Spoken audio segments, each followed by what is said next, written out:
Hello everyone, and welcome back to my YouTube channel. So in today's video, I'll be painting a commission that I created in the summer of 2022. And since we're on the topic, I wanted to take this opportunity to talk about my process for finding and creating custom work for clients and how it's changed over the years.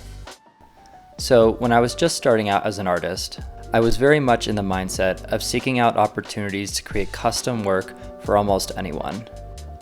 I made my prices very cheap, and I would frequently advertise my service over Facebook and Instagram, saying that I was open for commissions, especially before and during the holiday season. I did all of this because I wanted to get my name and my work out into the world. And for this time period, it worked quite nicely. Some of my friends or family members would commission me to create custom pieces, and then they would recommend me to their friends. This word of mouth allowed my name to spread, and it really helped me find new and enthusiastic clients in my early years. And as my expertise grew over my years of working, so did my prices. With each new commission, I steadily increased the amounts that I charged for standard painting sizes, taking into account the price I was charging per square inch, as well as the hours it took to produce a custom painting. And as my schedule started to fill up with gallery show opportunities and other obligations, I started to not actively seek out as many commission projects. And I'm currently much more selective when people approach me about doing custom work. So when a potential client does reach out to me for a painting such as this one, I firstly make sure to send them my price sheet that lays out my price ranges for most standard sized paintings. I also give them a rough timeline of how long I think the piece will take to create, and I make sure to ask if they have a specific timeline that I need to meet. And since custom art can be expensive, I also like to offer my clients payment plan options so they can pay the total cost over a period of time.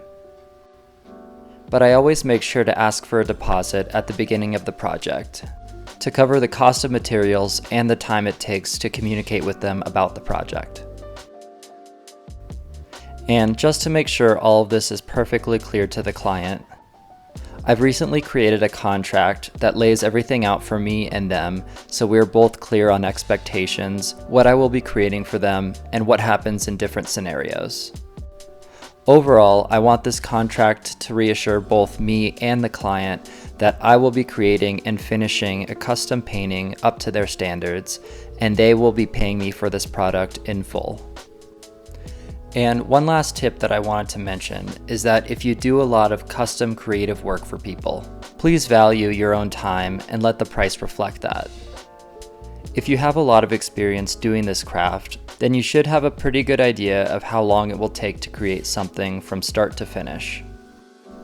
So be sure to communicate with your client about the amount of time and effort this project will take, and please don't agree to a project if the client is being unreasonable in any way.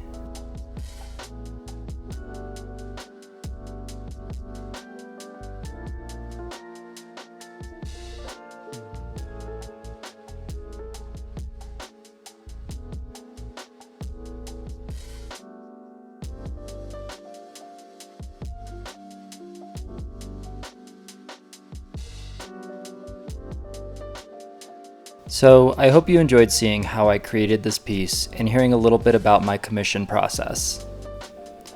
Obviously, every artist is different in how they conduct their business, but I figured it can't hurt to hear from a fellow artist who has a history of happy clients. These are my best practices that I've developed over the years from personal experience, as well as from hearing other artists. If you have any questions or thoughts of your own, please feel free to leave them in the comments. So I really hope you enjoyed this video, and as always, if you want to see more of my work, please feel free to visit my website, which is austinhowlett.com.